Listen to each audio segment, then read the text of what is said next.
Hello students. आज मैं आपके सामने प्रश्न 5 लेकर आई हूँ। क्वेश्चन 5 करेंगे हम। 4 क्वेश्चंस हम कर चुके हैं अच्छे से और मैं उनकी वीडियोस भी डाल चुकी हूँ। जिसने नहीं देखी है वो प्लीज़ देख ले अच्छे से, तभी उसको कंसेप्ट्स आगे क्लियर हो पाएंगे। ठीक है, आज मैं क्वेश्चन 5 लेकर आई हूँ। आपको अपनी स्क्रीन पर दिख रहा होगा लैंग्वेज अक्रॉस करिकुलम सब्जेक्ट का, जो 50 मार्क्स का पेपर में आता है। ठीक है, मैं यूनिट वाइज उसकी तैयारी करवा रही हूँ। जो मोस्ट इम्पॉर्टेंट क्वेश्चंस मुझे लग रहे हैं, जो मुझे मतलब लग रहे हैं कि हाँ पेपर में आ सकते हैं, मैं उन्हीं क्वेश्चंस की तैयारी आपको करवा रही हूँ, जिससे आपका कंसेप्ट भी क्लियर हो जाए और आपको क्वेश्चन पता लग जाए किस तरीके से पेपर में आते हैं। ठीक है, और आप उसकी तैयारी भी अच्छे से कर सको। तो सबसे क्वेश्चन 5 आपको यहाँ स्क्रीन पर दिख रहा है, भाषा अधिगम क्या है। अगर आपने मेरी पहले वाली वीडियोस देखी हैं तो उसमें मैंने भाषा अधिगम बहुत अच्छे से समझाया हुआ है। भाषा अर्जन के साथ आया था भाषा अधिगम, क्योंकि भाषा अर्जन के बाद आता है भाषा अधिगम। ठीक है, यहाँ आपको याद करना है। आज मैं इसी के बारे में दोबारा बताऊंगी। भाषा अधिगम की आवश्यकता बताऊंगी आज मैं। ठीक है, कारक एवं सहायक तत्व मैं नेक्स्ट वीडियो में आपको बताऊंगी। उसका विस्तृत वर्णन कीजिए। ऐसे आपको क्वेश्चन 16 मार्क्स में आ सकता है, या 16 मार्क्स में ना आकर 4 मार्क्स में आ सकता है। सिर्फ आपसे पूछा जा सकता है भाषा अधिगम बताओ और उसकी आवश्यकता बताओ। 4 मार्क्स में भी बन के आ सकता है, ये पूरा 16 मार्क्स में भी बनकर आ सकता है। ठीक है, तो हमें दोनों तरीके से तैयारी करके चलना है अपना। मैं साथ साथ में आपको बताती रहूंगी कि आपको क्वेश्चन मतलब जो नोट में बन के आते हैं, जो क्वेश्चन 4 मार्क्स के, उनकी भी तैयारी इसी में ही करनी है। ठीक है, अब हम भाषा अधिगम के बारे में पढ़ने जा रहे हैं। एक बार मैं दोबारा समझा रही हूँ। भाषा अधिगम का अर्थ क्या होता है? भाषा को सीखना। हम भाषा को सीखेंगे, अधिगम मतलब सीखना। ठीक है, भाषा को सीखना अर्थात भाषा को बोलना, पढ़ना, व्यवहार में लाना आदि। भाषा को हम बोलते हैं, पढ़ते हैं और अपने व्यवहार में उसे ग्रहण करते हैं, अपने व्यवहार में उसे लाते हैं। ठीक है, जिन भाषाओं को सीखने के लिए हम औपचारिक साधनों का प्रयोग करते हैं, मैं आपको बता रही हूँ औपचारिक साधन आपको यहाँ पता होना चाहिए, क्योंकि आपके यहाँ पर सीटेट में भी क्वेश्चंस ऐसे पुटअप होते हैं। आपको पता होना चाहिए औपचारिक साधन क्या होते हैं, या क्या कहना चाह रहा है कि ये औपचारिक साधन के प्रयोग से यहाँ पर इसकी हेल्प ली जाती है। मतलब जिन भाषाओं को सीखने के लिए हम औपचारिक साधनों का प्रयोग करते हैं। ठीक है, औपचारिक साधन मतलब क्या होता है? औपचारिक साधन की जैसे हमने पढ़ने के लिए, सीखने के लिए हमें बुक चाहिए, पेंसिल चाहिए, पेन चाहिए, ब्लैक बोर्ड चाहिए, डस्टर चाहिए, चौक चाहिए, कोई भी चीज ऐसी जिससे हम सीख सकें। सीखने के लिए सामग्रियों की जरूरत पड़े, वो होता है औपचारिक साधन। वो सारे साधन हैं। ठीक है, जिन भाषाओं को सीखने के लिए हम औपचारिक साधनों का प्रयोग करते हैं, साथ ही साथ जिसे सीखने के लिए नियम और व्याकरण होती है। ये सीटेट में भी क्वेश्चंस पूछे जाते हैं कि भाषा अधिगम में सीखने के लिए क्या नियम और व्याकरण की जरूरत होती है। ऐसे ऐसे क्वेश्चंस वहां आते हैं, तो हाँ जी, डेफिनेटली होती है। लेकिन भाषा अर्जन में नहीं होती नियम और व्याकरण की जरूरत। ठीक है, किसमें होती है? भाषा अधिगम में होती है। किसकी? सीखने के लिए नियम और व्याकरण की जरूरत होती है, उसे भाषा अधिगम कहते हैं। ठीक है, इसे भाषा द्वितीय के नाम से जानते हैं। मैंने पहले ही कहा भाषा अर्जन के बाद आता है भाषा अधिगम, तो इसे द्वितीय की कैटेगरी में रखा जाता है। ठीक है, इसके अंतर्गत क्षेत्रीय भाषा के अलावा अन्य भाषाएं आ जाती हैं। जैसे आपने क्षेत्रीय भाषा वहाँ की अपनी हिंदी सीखी हुई है, मोस्टली लोग जो हैं वहाँ के वो हिंदी बोलते हैं। अब आपको उसी हिंदी की हेल्प से इंग्लिश लैंग्वेज को सीखना है। मतलब आप अन्य भाषाएं सीख सकते हो, हिंदी से आप स्पेनिश भी सीख सकते हो। ठीक है, हिंदी से आप इंग्लिश सीख सकते हो, है ना। आपको अपनी मेन मातृभाषा आनी चाहिए, सारा कंसेप्ट वहीं घूम फिर के आता है। ठीक है, अलावा अन्य भाषाएं आ जाती हैं। इसमें अंग्रेजी भाषा भी आ जाती है। मैंने एग्जाम्पल भी दिया हुआ है बहुत अच्छे से कि अंग्रेजी भाषा भी आ जाती है। ठीक है, आगे बढ़ते हैं। इसके लिए कॉपी, देखो मैंने अब एग्जाम्पल दे दिया यहाँ पर। इसके लिए कॉपी, किताब और स्कूली शिक्षा की आवश्यकता पड़ती है। हमें भाषा अधिगम को सीखने के लिए कॉपी भी चाहिए, किताब भी चाहिए, और जहां हमने सीखने जाना है वो स्कूली शिक्षा भी चाहिए। ठीक है, द्वितीय भाषा में, इसे द्वितीय भाषा के नाम से भी जाना जाता है। पेपर में इस तरह भी कंफ्यूज किया जा सकता है कि द्वितीय भाषा क्या है। तो अगर आप मेरी वीडियो को अच्छे से सुन रहे हो, पढ़ रहे हो, तो आपको पता चल जाएगा कि मैम ने बताया था द्वितीय भाषा मतलब भाषा अधिगम। ठीक है, भाषा अधिगम। ठीक है, ऐसे आपको इस तरीके से याद रहेगा। ठीक है, अगर आप मेरी वीडियो को ध्यान से सुन रहे हैं, समझ रहे हैं। ठीक है, द्वितीय भाषा में शुद्धता और धारा प्रवाहिता समय के साथ आती है।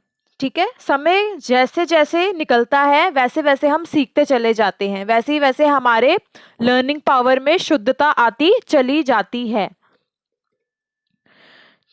भाषा अधिगम में भाषा का सैद्धांतिक ज्ञान बच्चे को प्रदान किया जाता है। जो भी सैद्धांतिक ज्ञान चलता है वो भी बच्चे को प्रदान किया जाता है। किसमें? भाषा अधिगम में, भाषा अधिगम में।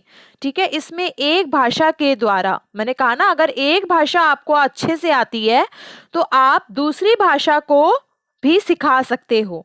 ठीक है, जैसे हिंदी भाषा के द्वारा अंग्रेजी भाषा सिखाई जाती है। ठीक है, आपको कंफ्यूज नहीं होना। LAC का भी मतलब मैंने बहुत अच्छे से समझा दिया है कि हम एक भाषा के थ्रू, हम भाषा के थ्रू अन्य विषय भी पढ़ पाते हैं, वो LAC होता है। ठीक है, सीख भी पाते हैं, इंग्लिश भी सीख लेते हैं। ठीक है ना, तो वहां पर LAC का मतलब है, जो मैं LAC आपको सारे टॉपिक्स बता रही थी, LAC है जो वो भाषा आपको आनी चाहिए, अपनी मातृभाषा आनी चाहिए, उसी के थ्रू आप अन्य विषय पढ़ सकते हो। आप सोशल स्टडी की, साइंस की, जीके की जानकारी प्राप्त कर सकते हो।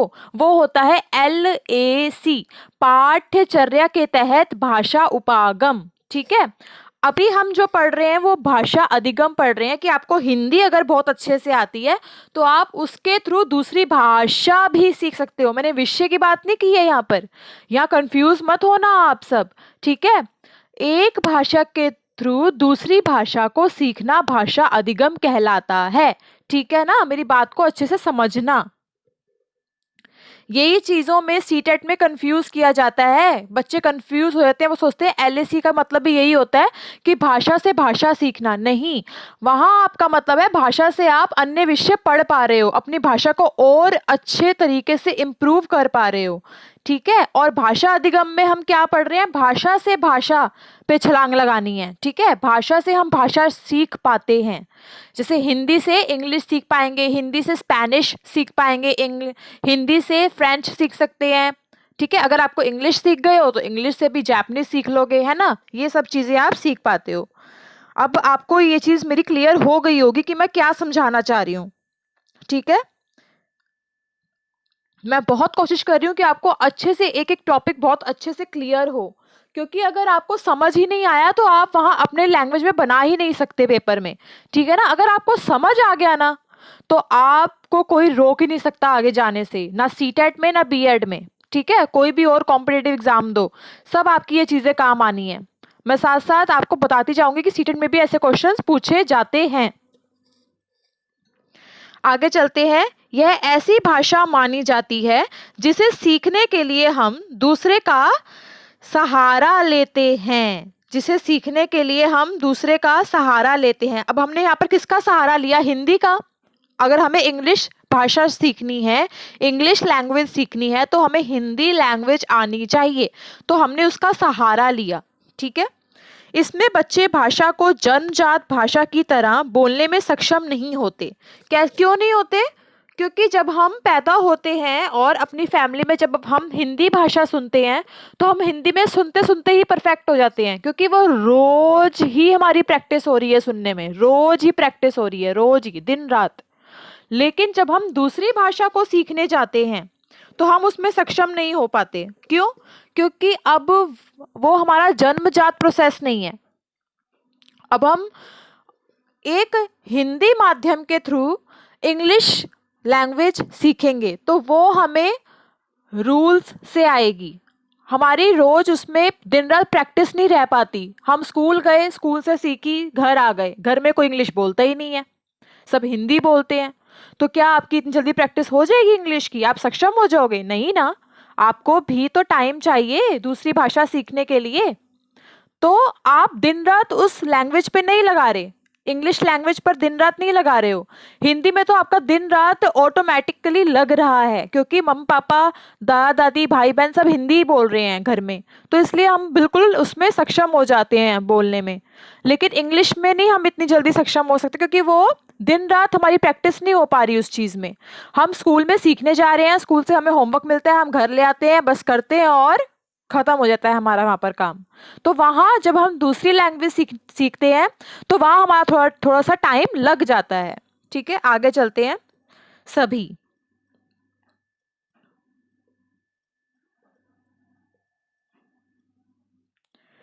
सभी नियमों को जानते हैं। नियम तो हम जान रहे हैं, ग्रामर जान रहे हैं, है ना, सब जान रहे हैं, व्याकरण हमें पता लग रही है इंग्लिश की, ग्रामर जो ग्रामर ही बोलते हैं व्याकरण को, तो वो हमें पता लग रही है। ठीक है, नियम पता लग रहे हैं, लेकिन प्रयोग की क्षमता विकसित नहीं हो पाती। मैंने आपको बताया ना, स्कूल में हम सीखने गए इंग्लिश लैंग्वेज, तो क्या हुआ, बस 1 बजे तक 2 बजे छुट्टी हो गई स्कूल की, हम होमवर्क लेके मैम से घर आ गए, घर में तो कोई इंग्लिश बोलता ही नहीं है, तो हमारी प्रैक्टिस कैसे होगी? समझ रहे हो ना बात को? तो हम वो प्रयोग की क्षमता हमारी विकसित नहीं हो पाती, भाषा पर पूर्ण स्वामित्व प्राप्त नहीं हो पाता। लेकिन हिंदी लैंग्वेज में पूर्ण स्वामित्व प्राप्त तो आपको हो जाता है। ठीक है, आगे नेक्स्ट पेज पे चलते हैं। आज हमने भाषा उपागम की अधिगम की आवश्यकता भी पढ़नी है। ठीक है, आज ही इसको कंप्लीट कर देते हैं, आवश्यकता को भी। बाकी नेक्स्ट वीडियो में मैं आपको मैं तत्व बता दूंगी, कारक बता दूंगी, क्योंकि वो थोड़े बड़े हैं इसलिए। भाषा अधिगम की आवश्यकता कैसे है? आवश्यकता, भाषा अधिगम की आवश्यकता निम्नलिखित है। ठीक है, क्या होता है, क्यों है हमें इसकी जरूरत? क्योंकि भाषा अधिगम वृद्धि करता है, विकास करता है, उसमें सहायक होता है। समझ रहे हो बात को? भाषा अधिगम वृद्धि करता है, विकास करता है, उसमें सहायक होता है। दूसरी चीज, भाषा अधिगम से भाषाई विकास होता है। मैंने कहा ना, भाषा से भाषा पे आप छलांग लगाते हो सीधा। अगर आपको हिंदी लैंग्वेज आती है तो आप इंग्लिश लैंग्वेज सीधा जाके सीखोगे। अगर इंग्लिश भी आ गई है तो इंग्लिश से आप फ्रेंच सीख लोगे, जापानीज सीख लोगे, स्पेनिश सीख लोगे। ठीक है, तो ये सब भाषाई विकास होता है इसमें। भाषा भाषा भाषा, दिन रात भाषा भाषा भाषा चलता है यहाँ पर भाषा अधिगम में। ठीक है, भाषा अधिगम नए वातावरण अनुकूल करने में सहायक होता है। अब भाषा अधिगम नया वातावरण बना रहा है ना, अगर हमने इंग्लिश सीख ली तो हमारा इंग्लिश का वातावरण हो जाएगा, स्पेनिश सीख ली तो हम स्पेनिश का वातावरण में हम ढल जाएंगे, जापानीज सीख ली तो जापानीज के वातावरण में ढल जाएंगे। तो जो नए नए आगे वातावरण आते हैं उसमें हम सहायक हो जाते हैं। ठीक है, भाषा अधिगम गहन ज्ञान प्रदान करने में सहायक होता है। जो आपका डीपली ज्ञान होता है ना, वो प्रदान करने में सहायक होता है। ठीक है, डीपली आप उस चीज को सीख पा रहे हो, किसी भी भाषा को। ठीक है, एक सिर्फ आप हिंदी तक सीमित नहीं हो, हिंदी भाषा तक सीमित नहीं हो, अब आप दूसरी लैंग्वेजेस में भी अपना ज्ञान प्राप्त कर पा रहे हो गहनता से। इंग्लिश धीरे धीरे आपको आएगी ना, नियम जब आप सीखते जाओगे तब आपको इंग्लिश आना शुरू होगी, तो वो आप गहन ज्ञान प्राप्त कर रहे हो, प्रदान कर पा रहे हो। ठीक है, गहन ज्ञान प्रदान कर पा रहे हो। अब आप ही सिर्फ हिंदी नहीं बोलोगे, अब आप इंग्लिश भी दूसरे को बोल के स्पीच दे के सुना सकते हो। ठीक है, भाषा अधिगम व्यक्तित्व के विकास में सहायक है, बिल्कुल सहायक है। क्यों? क्योंकि सिर्फ हम हिंदी तक सीमित नहीं है, हमें इंग्लिश भी आ गई है। अब हम इंग्लिश सीख रहे हैं उसी हिंदी लैंग्वेज के थ्रू, तो हम अगर अमेरिका पढ़ने जाएंगे, इंग्लैंड पढ़ने जाएंगे या लंदन पढ़ने जाएंगे तो वहाँ हम इंग्लिश ईजिली लोगों से बोल पाएंगे, अंग्रेज लोगों से। ठीक है, और अपना स्टडी वहां पर कर पाएंगे, क्योंकि हमें इंग्लिश आ रही है किसके थ्रू, हिंदी लैंग्वेज के थ्रू। तो हमारा व्यक्तित्व का विकास हो रहा है। भाषा अधिगम से बालक में श्रवण क्षमता का विकास होता है। भाषा अधिगम से बालक में श्रवण क्षमता का विकास होता है। श्रवण मैंने कल आपको बताया था वीडियो में कि श्रवण क्या होता है। श्रवण मतलब जब हम किसी दूसरे के मुख से कोई भी शब्द सुनते हैं, वाक्य सुनते हैं, तो हम ज्यों का त्यों ही ग्रहण कर लेते हैं उसको। जैसे मम्मी ने सिखाया ये पेन है, पेंसिल है, बुक है, ये ग्लास है, ये जग है, तो हमने उसी शब्द को ऐसे का ऐसे ही ग्रहण कर लिया। ठीक है, वो होता है श्रवण क्षमता। तो उसका भी विकास होता है। ठीक है, नेक्स्ट है भाषा अधिगम से बालक में वाक दक्षता आती है। वाक मतलब अब यहाँ आप जान लो, वाक मतलब होता है स्पीच जब हम देते हैं। अब मुझे स्टेज पर जाके स्पीच ही देनी हो तो मैं कैसे दे पाऊंगी, क्योंकि मुझे हिंदी लैंग्वेज अच्छे से आती होगी, इंग्लिश लैंग्वेज अच्छे से आती होगी, तो मैं उसमें भी निपुण हो जाऊंगी, उसमें भी होशियार हो जाऊंगी कि हाँ मैं वाक दक्षता में निपुण हूँ। ठीक है, तो आप स्पीच दे सकते हो किसी भी तरीके की आराम से। बालक में ये दक्षता आ जाती है। किससे आती है? भाषा अधिगम से। भाषा अधिगम से। ठीक है, भाषा अधिगम अधिक कुशल बनाने में सहायक होता है। देखो, अगर आपको सारे कौशल ही आ गए तो वो कुशल तो बनाने में सहायक होगा ही ना। जब आपको कौशल आ गए, आप वाक दक्षता में निपुण हो गए, आपकी वृद्धि हो रही है, आपका विकास हो रहा है, आपका व्यक्तित्व का विकास हो रहा है, तो आप अधिक तो कुशल हो गई। ठीक है, नेक्स्ट पे चलते हैं, लास्ट पेज है ये आपका। ये 2 इसमें टॉपिक कंप्लीट हो जाएंगे आज। ठीक है, आगे है भाषा अधिगम से उच्चारण क्षमता में उन्नति होती है। तो बिल्कुल जब आप स्पीच देना सीख गए, जब आपने सीखा ही यही है, जब आप इंग्लिश सीख रहे हो तो वहां भी तो आप उच्चारण करोगे ही, हर ग्रामर का, हर एक चीज का, हर एक अक्षर का उच्चारण करने की दक्षता तो आएगी ही। ठीक है, उच्चारण करने की क्षमता में उन्नति होती है आपकी। भाषा अधिगम से व्याकरण संबंधी ज्ञान प्राप्त होता है। बिल्कुल, व्याकरण ही तो यूज होती है भाषा अधिगम में। मैं आपको पहले भी ये कंसेप्ट क्लियर कर चुकी हूँ कि नियम और व्याकरण तो आने ही आने हैं। ठीक है, तो उससे संबंधित हमें ज्ञान प्राप्त होता है। अब आप इंग्लिश सीखते हो तो पहले ग्रामर ही तो सीखते हो, उसके वो ये जो भी रूल्स हैं तो वो आपको पहले फॉलो करने पड़ते हैं, पहले आपको वो अपने दिमाग में डालने पड़ते हैं, उसका यूज करना पड़ता है, प्रैक्टिस करनी पड़ती है, तभी तो आपको इंग्लिश ग्रामर आएगी।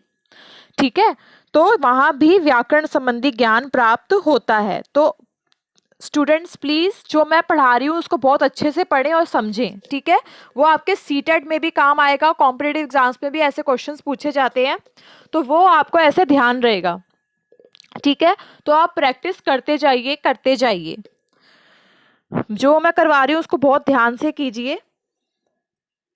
डेफिनेटली आपको इजिली यूनिट वाइज आपकी तैयारी हो ही रही है अच्छे से, तो आप प्रैक्टिस अपना करते जाइए। ठीक है, टाइम निकाल के। मैं ये नहीं कह रही कि बिल्कुल रोज ही पढ़ना शुरू कर दो, नहीं, कोई बात नहीं, एक दिन छोड़ो, दूसरे दिन फिर मेरे वीडियो खोलो, उसको एक पॉइंट फोकस करो, दूसरा पॉइंट फोकस करो। ठीक है, तो ऐसे आपको याद होना दिमाग में शुरू हो जाएगा। पहली बार देखोगे तो इतना समझ नहीं आएगा, दूसरी बार फिर देखोगे आपको तब जाके थोड़ा क्लियर होना शुरू होगा कि मैं क्या समझाना चाह रही हूँ। ठीक है ना, तो एलएसी और भाषा अधिगम में कंफ्यूज आपको नहीं होना। कोई भी टीचर आपसे पूछ ले, इंटरव्यू में भी पूछ ले, तो आप इजीली डट के आंसर दे पाओ, क्योंकि आपको पता है वो आंसर। ठीक है ना, तो okay, all the best students, अपना तैयारी करते जाइए। मैं नेक्स्ट वीडियो लेकर आऊंगी इसी क्वेश्चन पर। अभी आपका कारक रह गया है, और क्या रह गया है आपका, तत्व रह गए हैं मेन भाषा अधिगम के, तो वो भी आपको आने चाहिए। ठीक है, okay, all the best, bye bye.